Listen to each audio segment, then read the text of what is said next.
एक छोटे से गांव में रमन नाम का एक लड़का रहता था। रमन बहुत ही उत्सुक और जिज्ञासु स्वभाव का था।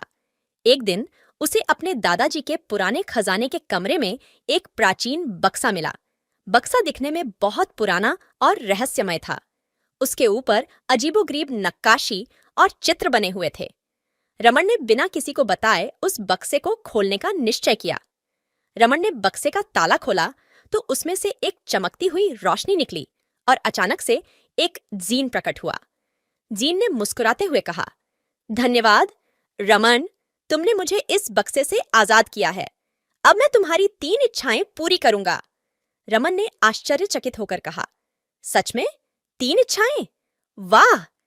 पहली इच्छा के रूप में रमन ने कहा, मैं चाहता हूं कि मेरे परिवार के पास बहुत सारा धन हो ताकि हम कभी भी गरीब न रहें। जीन ने अपनी उंगलियां छटकाई और कहा, तुम्हारी पहली इच्छा पूरी हो गई। अब तुम्हारा परिवार कभी भी धन की कमी नहीं झेलेगा। दूसरी इच्छा के रूप में रमन ने सोचा और कहा, मैं चाहता हूं कि मैं हमेशा स्वस्थ और तंदुरुस्त रहूं। जीन ने फिर से अपनी उंगलियां छटकाई और कहा, तुम्हारी दूसरी इच्छा भी पूरी हो गई है। अब तुम हमेशा स्वस्थ और तंदुरुस्त रहोगे। अब रमन के पास एक आखिरी इच्छा बची थी।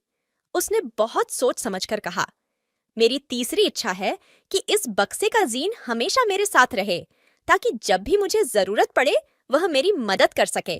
जीन ने मुस्कुराते हुए कहा, तुम्हारी तीसरी इच्छा भी पूरी हो गई। अब मैं हमेशा तुम्हारे साथ रहूंगा और जब भी तुम्हें मेरी जरूरत होगी मैं तुम्हारी मदद के लिए हाजिर रहूंगा।